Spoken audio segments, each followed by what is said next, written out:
कई बार क्या होता है स्वामी जी कि पूर्व जन्म से आदमी पापोदय लेकर के आता है, और कई तो लोग ऐसे हैं कि जीवन भर वो पापोदय में रहते हैं, यानी उनका भुगतान इतना कठिन होता है कि व्यक्ति जकड़ा रहता है, उसको कभी भी अपने अस्तित्व की अनुभूति करना चाहता है, वो जानता है उसके पास में ज्ञान, लेकिन वो ज्ञान का उपयोग नहीं कर पाता क्योंकि उसका फोर्स इतना रहता है कि पूर्व जन्म के भुगतान का कि, और वो लंबे समय तक रहता है, संघर्ष करता रहता है।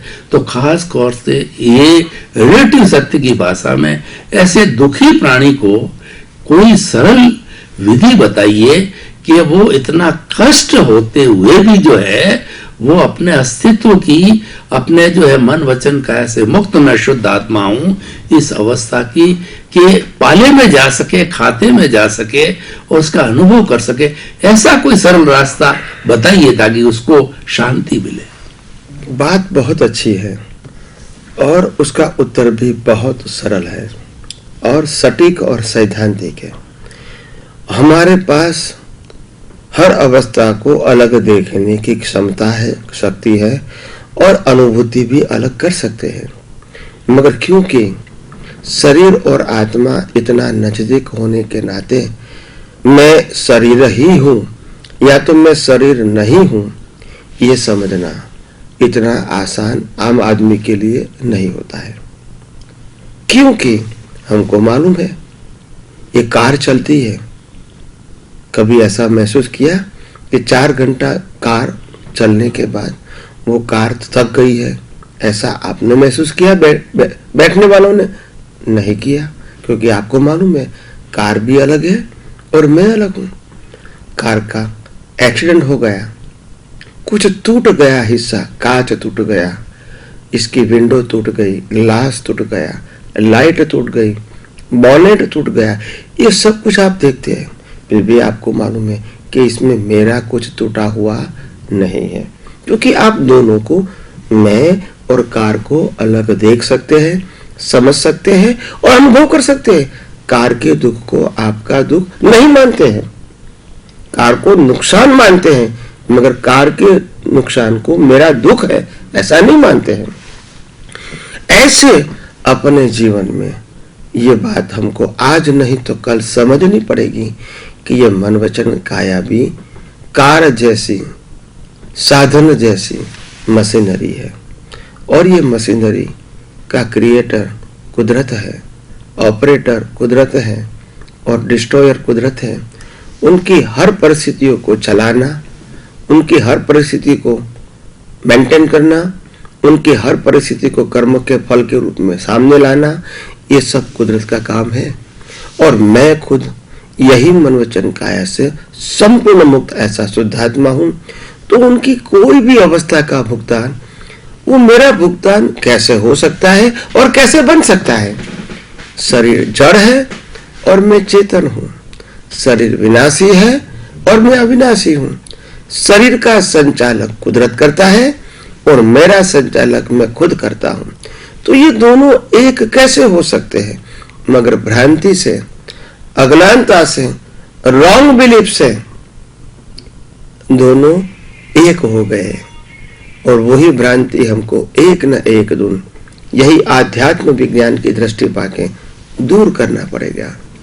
मित्रों, जिज्ञासुओं, मुमुक्षुओं, मेरी एक ही राय है कि यह आध्यात्म विज्ञान न किसी का है और न किसी का रहेगा, ये कुदरत का है और कुदरत के पास ही रहेगा। इसका संचालक भी कुदरत है, क्रिएटर भी कुदरत है, ऑपरेटर भी कुदरत है। मगर ये कुदरत का जो कानून है, अगर कोई भी इंसान इसको आत्मसात करता है, रियलाइज करता है, तो उसके बाद उसके अंदर वैराग्य आना, वितरागता आना, जड़ और चेतन का भेद अनुभव करना और इस संसार में आदि व्याधि उपाधि में भी समाधि प्राप्त करना उनके लिए आसान हो जाता है। तो आइए हम सब जड़ और चेतन का भेद समझें और जड़ और चेतन की क्वालिटी समझें और जड़ और चेतन का दोनों का रोल हर समय भिन्न था, भिन्न है और भिन्न रहेगा। और यही बात का हमको अनुभव करना है तो इसके लिए कोई टेंशन वरीज की जरूरत नहीं है। जागृति बढ़ाने की जरूरत है, अपनी दृष्टि को साइंटिफिक बनाने की जरूरत है, अपनी दृष्टि को कुदरत के कानून के रूप में ढालने की जरूरत है। ये सब होने के बाद बाकी सब जो होता है वो तो इसमें अलग रहना, सेपरेट रहना, मुक्त रहना बहुत आपके लिए आसान हो जाएगा।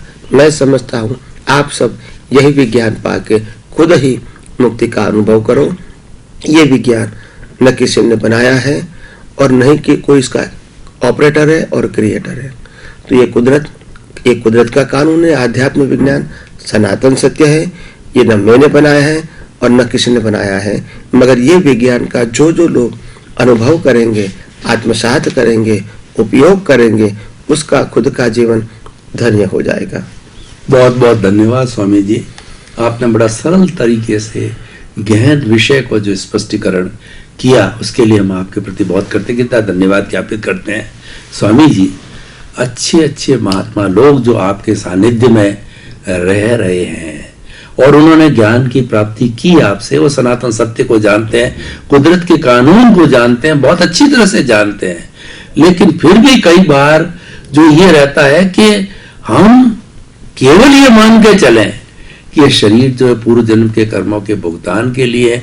इसका मतलब वही कहते हैं कि हम साइलेंटली बैठ जावें, हम हाथ पांव नहीं हिलावें, कोई भी काम ना करें, यानी कोई गतिविधि करके और एक जड़ के रूप में, जैसे शरीर जड़ मानते हैं, तो हम विश्व चेतन या चेतन रहते हुए एक जड़ रूप में बैठ जावें क्या? कोई तो हम मतलब अपने रिलेटिव शक्ति की भाषा में जो पुरुषार्थ कहते हैं, रियल पुरुषार्थ तो आत्म जागृति है, लेकिन फिर भी वो भी इसमें वो कंफ्यूज रहते हैं और वो हर वक्त इसमें लगे रहते हैं कुछ न कुछ करने का। मतलब जानकार लोग भी इस तरफ ज्यादा प्रवृत्ति में जाते हैं उस रिलेटिव पुरुषार्थ को करने में, तो ये भावना उनमें गहरी क्यों नहीं आती है? ये थोड़ा आप बताइए। उनकी भावना इस तरफ गहरी उनको तो होनी चाहिए, बेचारा बहिर आत्मा की बात तो अलग है, लेकिन उनको तो होनी चाहिए। धन्यवाद। सबसे बड़ी बात क्या है कि आम लोग, आम इंसान के लिए ये बात समझना इतना आसान नहीं है, क्योंकि वास्तव में इस प्रकार का विज्ञान हमारे समाज में उपलब्ध होता ही नहीं है। क्योंकि हर धर्मगुरु शास्त्रों की बात करते हैं और शास्त्रों में जो लिखा है वो गुरु का भी खुद का अनुभव नहीं है, और वो विज्ञान की बात नहीं करते हैं, वो धर्म की बात करते हैं, संप्रदाय की बात करते हैं, क्रियाकांड की बात करते हैं। इन शॉर्ट वो सिर्फ फॉर्मेट की बात करते हैं, और विज्ञान सनातन सत्य बियॉन्ड फॉर्मेट है।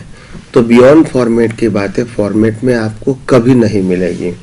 मगर हाँ, जो आपका प्रश्न है वो अच्छा प्रश्न है, लाजवाब प्रश्न है, वाजिबी प्रश्न है कि आम आदमी को लगता है कि क्या अगर मैं शरीर को मशीन मानूं, मैकेनिकल मानूं, जड़ मानूं, कर्मों की भुगतान का साधन मानूं, तो क्या मैं बैठा रहूं, कुछ नहीं करूंगा? यह कुदरत के कानून को गौर से समझने की कोशिश करो। कुदरत जब अपने को शरीर देती है, हवा पानी खुराक कुदरत देती है, कर्मों के भुगतान का संयोग भी कुदरत देती है। आप सोचो आपके हाथ में क्या है? क्या आप आपकी स्वतंत्र शक्ति से श्वास ले सकते हैं? क्या आप आपकी स्वतंत्र शक्ति से सोच सकते हैं? बिना संयोग तो विचार भी नहीं आएंगे। क्या आप आपकी मर्जी से बोल सकते हैं? बिना संयोग तो बोलेंगे भी नहीं। क्या आप आपकी मर्जी से कोई क्रिया कर सकते हैं? बिना संयोग तो क्रिया भी नहीं कर सकते। सोचो, हम जो कुछ भी व्यवहार से करते हैं, मन से, वचन से, काया से, ड्यू टू द सर्कमस्टांसेस, और ये सर्कमस्टांसेस किसने दिया? कुदरत ने दिया। क्यों दिया? कर्मों की भुगतान के लिए। तो ये साधन का एक ही रोल है, कर्मों की भुगतान। अभी हम ये बात को दूसरे एंगल से देखना चाहते हैं। हर व्यक्ति अपने जीवन में सुख पाना चाहती है, और लोगों को कहते हैं कि आपको सुख मिला? तो बोला हाँ, मैं तो सुख मानता हूं, मगर जब अच्छा खाना मिलेगा तो मेरे को सुख महसूस होगा।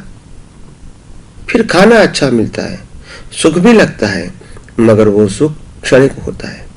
थोड़े समय के बाद मान्यता बदलती है।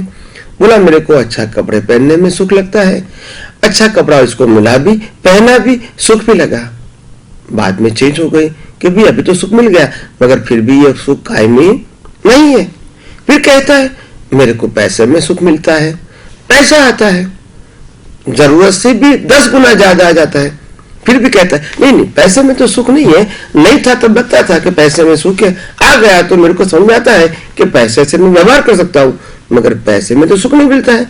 क्यों नहीं मिलता है? क्योंकि खाने में, कपड़े में, पैसे में या तो दुनिया की कोई भी चीज में सुख देने का स्वभाव ही नहीं है, तो सुख मिलने का तो सवाल नहीं है।